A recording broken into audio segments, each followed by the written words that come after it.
We made medicine from the wind crest you picked. The doctor said Hazel looks better every day. This morning, she was able to get out of bed and do some drawing. She loves drawing pictures. Thanks again, Catalina.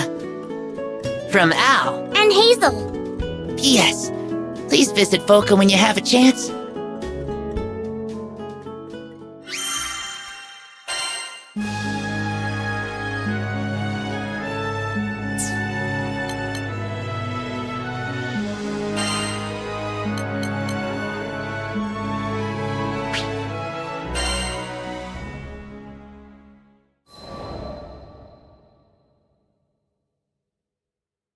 While out running errands in Foca one day, I came across a crowd of people in the town square. But from the sounds of things, it wasn't a friendly get-together. I hate you all! Mom, Dad, everybody in this stupid town! The boy shouted angrily at the adults and took off running, right into me. We both landed on our backsides. Sheesh, watch where you're going, kid. And that's when I noticed the tears streaming down his face. He was clearly upset about something. Hey, you okay? The boy hopped to his feet without a word, shooting me a glare before sprinting away. One of the adults started to follow after him, but... Please, Doctor, there's not much time. The crowd stopped him in his tracks. But I can't just... No, you're right. My patients need me. Forgive me, Lev. The man closed his eyes, muttered something to the townspeople, and ran off in the opposite direction. Wait, that kid was crying! You're not gonna go after him? I shouted after the man's back, but he either didn't hear me, or pretended not to. Then I felt a gentle hand on my shoulder. I'm sure he wants to, sweetheart. You see, that boy is his son. The boy's name was Lev. His father was a doctor, with many patients needing urgent care, so he had no choice but to ask the townspeople to find a son for him. I knew I should mind my own business, but I couldn't get the poor kid's face out of my head. He was probably hiding somewhere all by himself, crying his eyes out. I understood all too well how painful it felt to be alone. When Master Sokka reached out to me, it changed my life forever. Maybe it was my turn to do the same for someone else. I turned to ask the crew if we could join the search, but they were already gearing up to head after him. It seemed we'd all had the same idea. Just you wait, Lev, I thought to myself. I was gonna find him and put a smile back on his face, even if it meant sticking my nose where it didn't belong.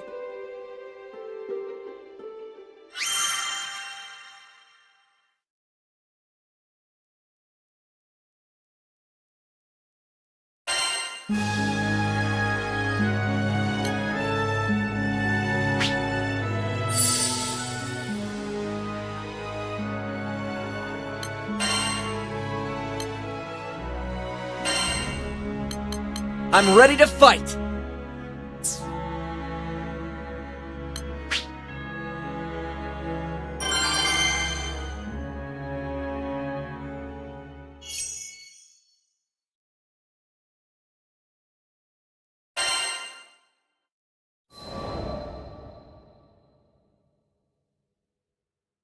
The villagers didn't seem too worried about Lev.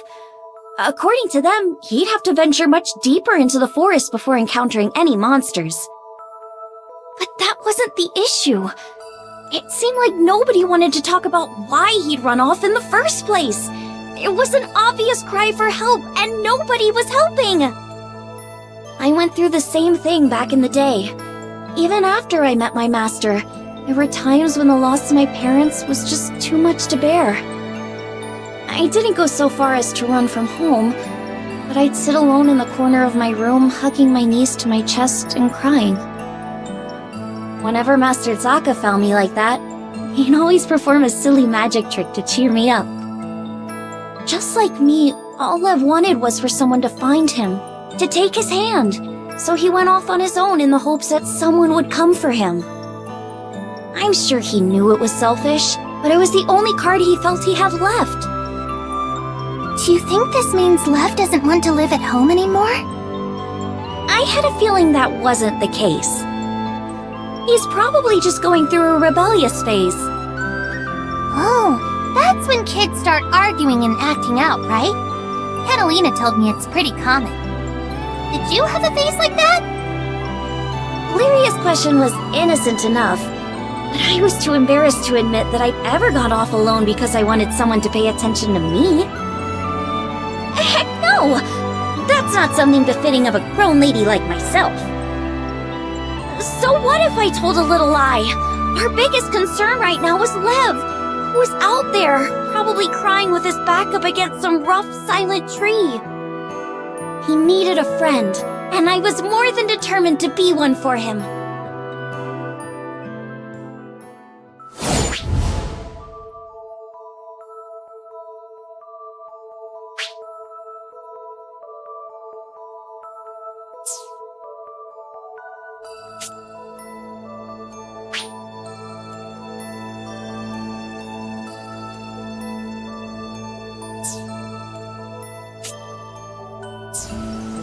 This forest is as huge as ever. I sure hope Lev's okay. Come on! We've gotta find him! And fast!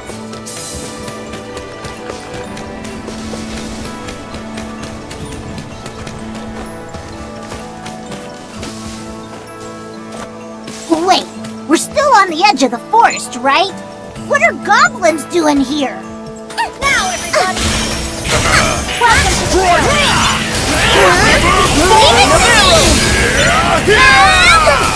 There's no time to waste! We've gotta find him! Take that! Huh?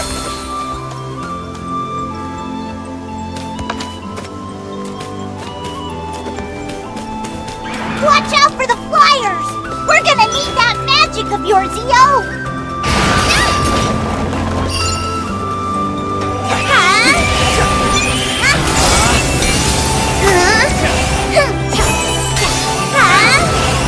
I don't see him anywhere!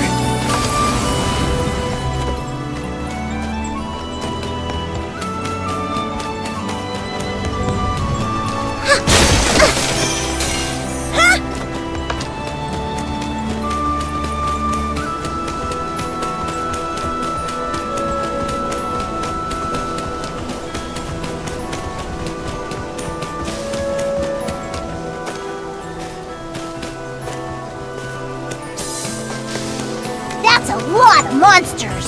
Guess we'll just have to take them all out! I'm on it! Incoming! Oh, come on! Just leave us alone already! Just heads up! I'm waiting!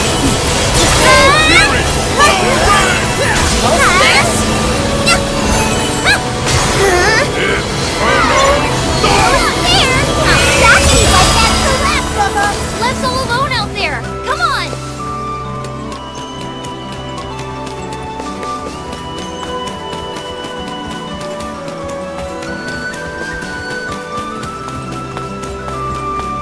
Look! There he is! Over there! Hey, Ugo! I'm the one you want! Watch out for the shooters! Follow me! Time to go some! Become my disciple and unlock these wonders for yourself!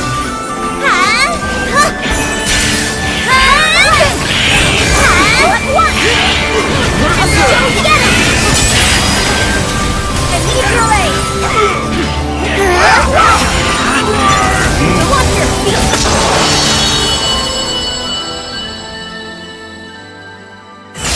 Don't worry, they're gone now. You okay? Yeah, thanks.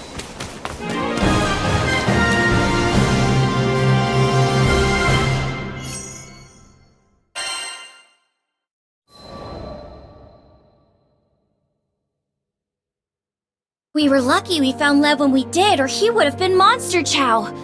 But before we could talk to him, the town watch came hurrying over. Lev, your parents are worried sick about you. Come on, let's go home. Lev looked away, ignoring the old man's outstretched hand. I could imagine how he was feeling, being treated like he was selfish and immature, when all he wanted was someone to sit down and talk to. The man sighed and scratched his head in frustration. Your mom and dad are fine people. Try being a little more considerate, okay?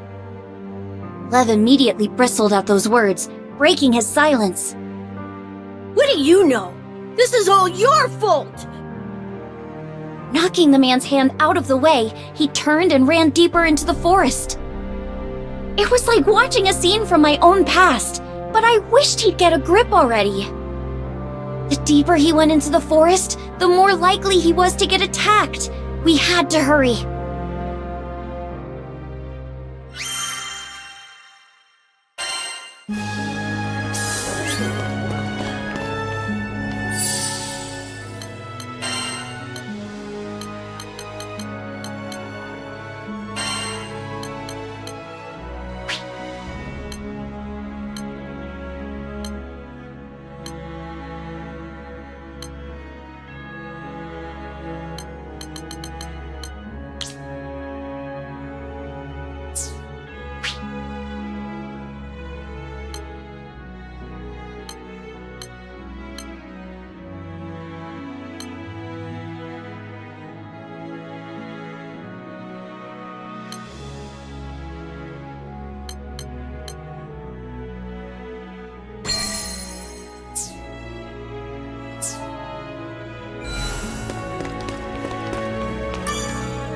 Need something?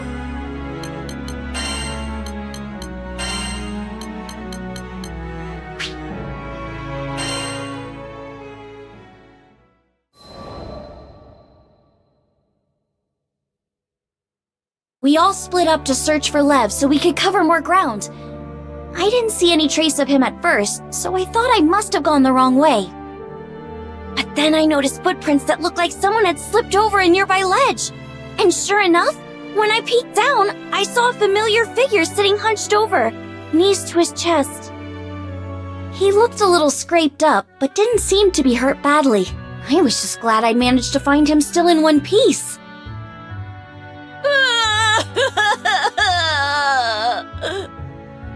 When I told him I was a Skyfarer, he immediately burst into tears of relief. I could tell he was upset with the villagers about something, and that's why he couldn't be honest with them. But as an outsider, I thought I might have a chance. Watch closely. I'm gonna cast some special magic just for you. It was time for one of my master's patented magic tricks. I showed Lev my empty palm before covering it with a handkerchief. I flung the cloth away, and voila! There was a piece of candy in my hand. Wow, candy! Here, you can have it. After devouring the candy, he finally calmed down. Thanks. Normally, that would have been enough to lift any kid's spirits, but his face fell again as quickly as it had lit up. I guess he really doesn't want to go home. I decided I wouldn't leave him until there was a smile back on his face.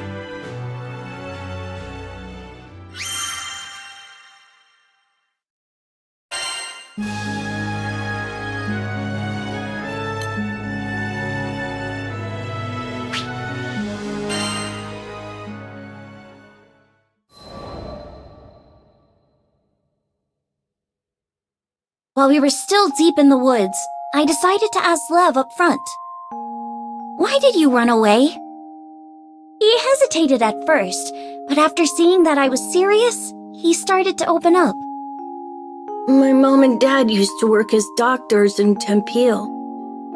Back then, all had been well with their family. But when Furikin went berserk, they lost their home and ended up moving to Folka. That was when things started to fall apart. His parents began to spend all of their time tending to patients who were affected by the disaster, with hardly a moment's rest. Lev watched as his mom got paler and the black circles under her eyes grew darker and darker. He begged her to take a break, but it was no use. Eventually, she collapsed from overwork. I told her she wouldn't be able to help people anymore if she got sick. She just wouldn't listen to me. And here I thought he was just a kid going through a rebellious phase. That wasn't the case at all. That's really grown up of you, Lev. You're just worried about your mom and dad, huh? Yeah. After hearing Lev's explanation, I finally understood how he felt. I knew how hard it was watching people you cared about pushing themselves too hard. I couldn't stand to see my master doing it either. And that's exactly what was going through Lev's mind. He wasn't being selfish. Everything he did, it was because he loved his parents.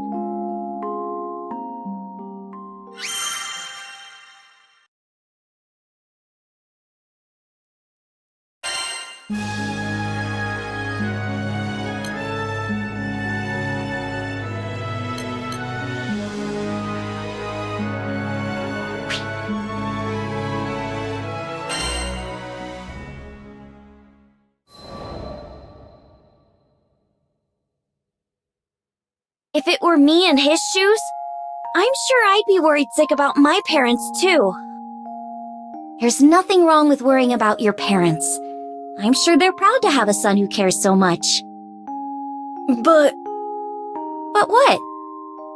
Something was still on his mind. I always wanted to be a great doctor, just like my mom and dad. But after my mom collapsed, I started thinking maybe everybody else was just using them. Along the way, he'd stopped being able to trust the people of Folka, and he thought feeling that way meant he could never follow in his parents' footsteps. Lev stared at the ground as he spoke, finally confiding his troubles to me. After hearing his story, I began to open up about my own parents. He listened to my words in silence. My parents had also strained themselves too hard after getting sick, and eventually passed away. So Lev's circumstances were all too familiar. Just like him, I felt nothing but bitterness and despair. There was one difference. I've got to admit, I envy you a little. After all, your mom and dad are still alive and well. While we were standing there talking, Lev's parents and the villagers were probably beside themselves with worry, braving the dangers of the forest to search for him. When I told him that, Lev finally seemed to grasp the situation. I really messed up, didn't I? I'm sorry. Are you sure I'm the person you should be saying that to? I stood up and smiled at Lev. He and his family all seemed like really good people. The only thing they needed to patch their home back together was a long heart-to-heart.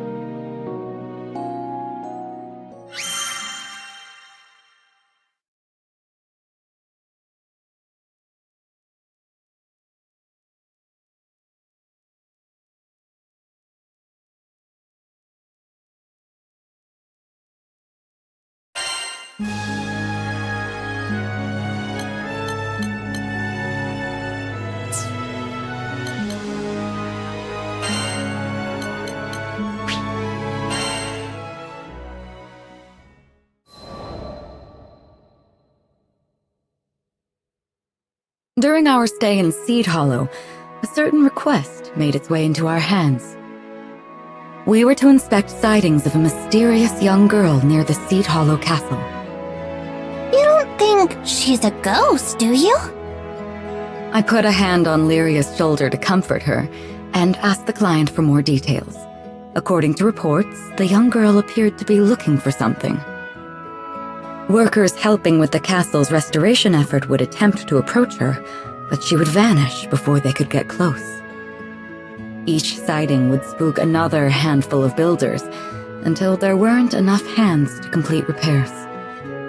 By all accounts, it seemed to be a ghost. Of course, I couldn't admit that to Lyria. It was not uncommon for spirits to take refuge in ancient ruins or castles, and play tricks on any unfortunate souls passing by. They were almost never malicious, even friendly sometimes. However, we couldn't take our chances.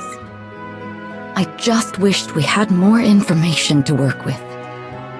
There was something familiar about this story. I just couldn't quite put my finger on it.